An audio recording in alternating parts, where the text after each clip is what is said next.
3 जुलाई 2026 ये कोई आम शुक्रवार नहीं था। इसी दिन ZEE5 पर एक फिल्म रिलीज हुई, सतलुज। ये फिल्म पंजाब के मानवाधिकार कार्यकर्ता जसवंत सिंह खालड़ा के जीवन पर आधारित थी, लेकिन रिलीज होने का सिर्फ 48 घंटे बाद यह फिल्म भारत में प्लेटफॉर्म से हटा दी गई।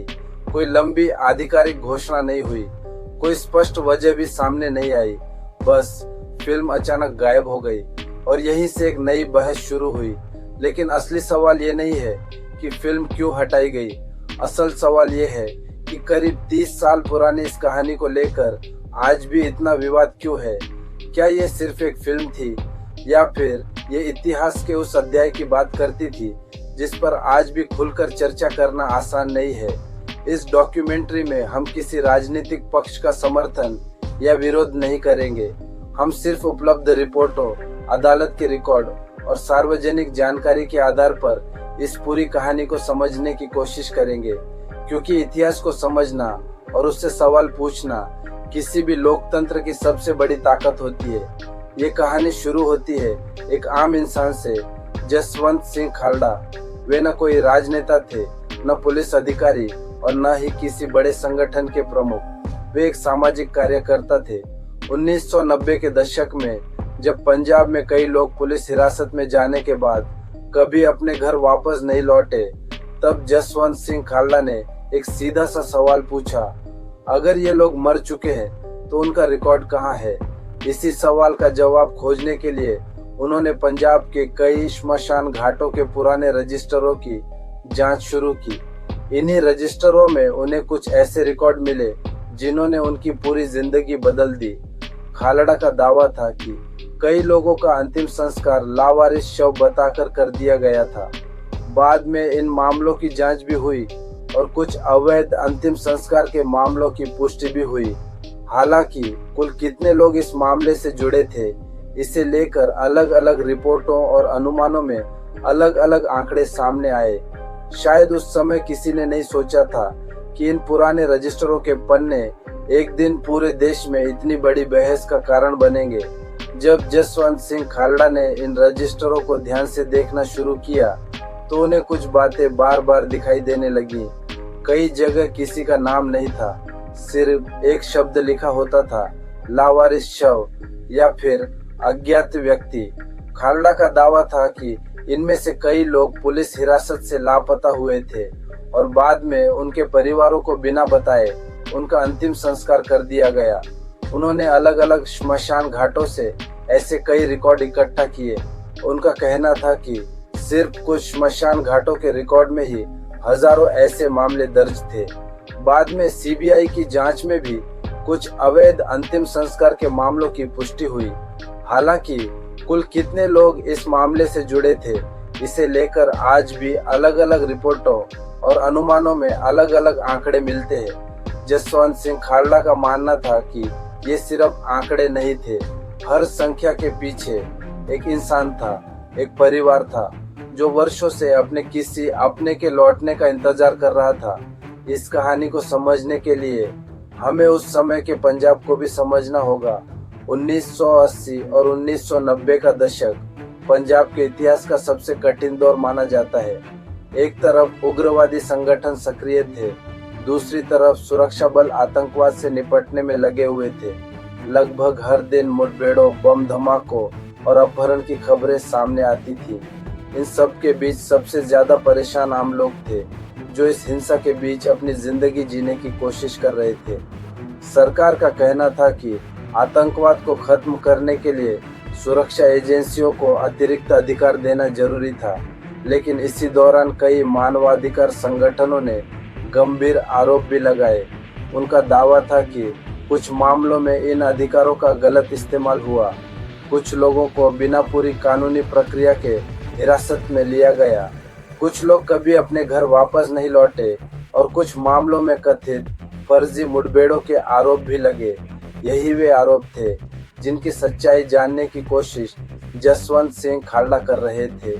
जैसे जैसे उनकी जांच आगे बढ़ती गई, वैसे वैसे उनका नाम लोगों तक पहुंचने लगा। उन्होंने अपनी जानकारी सिर्फ पंजाब तक सीमित नहीं रखी, उन्होंने अपनी बात देश के अलग अलग मंचों पर रखी। अंतर्राष्ट्रीय मानवाधिकार संगठनों तक भी अपनी जानकारी पहुंचाई। लेकिन जब कोई व्यक्ति व्यवस्था से कठिन सवाल पूछता है तो उसका रास्ता कभी आसान नहीं होता, और जसवंत सिंह खालड़ा के साथ भी कुछ ऐसा ही होने वाला था। जसवंत सिंह खालड़ा ने अपनी जांच को सिर्फ पंजाब तक सीमित नहीं रखा, उन्होंने अपनी जानकारी मीडिया के सामने रखी, मानवाधिकार संगठनों से बात की और इस मुद्दे को अंतर्राष्ट्रीय स्तर तक भी पहुंचाया। उनका मानना था कि अगर किसी देश में कानून सबसे ऊपर है तो हर मौत का रिकॉर्ड भी होना चाहिए और हर परिवार को सच जानने का अधिकार मिलना चाहिए। लेकिन जितनी ज्यादा उनकी आवाज लोगों तक पहुंचती गई, उतना ही उनका सफर मुश्किल होता गया। 6 सितंबर 1995 रिपोर्टों के अनुसार जसवंत सिंह खालड़ा को उनके घर के बाहर से उठा लिया गया। इसके बाद वे कभी जिंदा दिखाई नहीं दिए। इस मामले की जांच हुई, कई वर्षों तक अदालत में सुनवाई चली। बाद में इस मामले में कुछ पुलिस अधिकारियों को दोषी ठहराया गया और उन्हें सजा भी सुनाई गई। लेकिन आज भी कई लोगों का मानना है कि इस कहानी से जुड़े कई सवाल अब भी पूरी तरह खत्म नहीं हुए हैं। सालों बाद निर्देशक हनी त्रेन ने इस कहानी को फिल्म के माध्यम से लोगों तक पहुंचाने की कोशिश की। फिल्म का नाम पहले पंजाब 95 रखा गया था, बाद में इसे सतलुज के नाम से रिलीज किया गया। लेकिन रिलीज से पहले ही ये फिल्म सेंसरशिप को लेकर विवादों में आ गई। रिपोर्टों के अनुसार फिल्म में कई बदलाव और कट लगाने की बात कही गई। फिल्म के निर्माताओं और सेंसर प्रक्रिया को लेकर काफी चर्चा हुई। फिर जब फिल्म रिलीज हुई तो कुछ ही समय बाद इसे भारत में प्लेटफॉर्म से हटा दिया गया। इसके बाद सोशल मीडिया पर एक नया सवाल उठने लगा, क्या इतिहास पर बनी फिल्मों को पूरी आजादी मिलनी चाहिए या फिर ऐसे संवेदनशील विषयों पर फिल्म बनाते समय अतिरिक्त जिम्मेदारी भी जरूरी है? इन्हीं सवालों का जवाब खोजने की कोशिश हम इस कहानी के अंतिम भाग में करेंगे। इस कहानी का मकसद किसी को हीरो या विलेन बनाना नहीं है। इस डॉक्यूमेंट्री का उद्देश्य सिर्फ सवाल पूछना है। अगर किसी भी दौर में किसी भी बेगुनाह इंसान के साथ अन्याय हुआ तो क्या उसके परिवार को कभी पूरा इंसाफ मिला? अगर अवैध हत्याओं या मानवाधिकार उल्लंघन के आरोप लगे तो क्या हर मामले की पूरी और निष्पक्ष जांच हुई? और अगर किसी फिल्म में इतिहास के एक कठिन अध्याय को दिखाया जाता है तो क्या उसे लोगों तक पहुंचने देना चाहिए या उस पर रोक लगानी चाहिए? ये सवाल सिर्फ पंजाब के नहीं है, ये हर उस समाज के सवाल है जहां सुरक्षा और मानवाधिकारों के बीच संतुलन बनाए रखना सबसे बड़ी चुनौती होता है। जसवंत सिंह खालड़ा आज हमारे बीच नहीं है, लेकिन उनके उठाए हुए सवाल आज भी जिंदा है। उनकी जिंदगी हमें एक बात जरूर सिखाती है कि सच की तलाश कभी आसान नहीं होती। कई बार उसकी कीमत बहुत बड़ी चुकानी पड़ती है, लेकिन इतिहास हमेशा उन लोगों को याद रखता है जो कठिन समय में भी सवाल पूछने का साहस रखते हैं, चाहे लोग उनसे सहमत हों या बिल्कुल भी न हो। जसवंत सिंह खालड़ा अक्सर एक कहानी सुनाया करते थे। जब सूरज डूबने लगा तो उसने पूछा, मेरे बाद रोशनी कौन करेगा? सब चुप थे। तब एक छोटे से देह ने कहा, मैं करूंगा, जितनी मेरी क्षमता है उतनी रोशनी जरूर करूंगा। शायद यही इस पूरी कहानी का सबसे बड़ा संदेश है।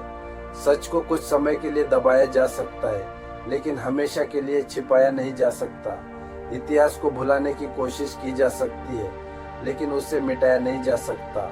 और एक मजबूत लोकतंत्र की पहचान सिर्फ उसकी उपलब्धियों से नहीं होती, बल्कि इस बात से होती है कि वह अपने कठिन सवालों का सामना कैसे करता है। अंत में मैं आपसे सिर्फ एक सवाल छोड़ना चाहता हूँ, क्या इतिहास को सिर्फ याद रखना ही काफी है या उसे समझना भी उतना ही जरूरी है? ये डॉक्यूमेंट्री सार्वजनिक रूप से उपलब्ध रिपोर्टों, अदालत के रिकॉर्ड और विभिन्न प्रकाशित स्रोतों के आधार पर तैयार की गई है। इस विषय से जुड़े कुछ मामले और आंकड़े आज भी बहस और शोध का विषय बने हुए हैं। ये कहानी उन सभी परिवारों को समर्पित है जो आज भी किसी जवाब का इंतजार कर रहे हैं।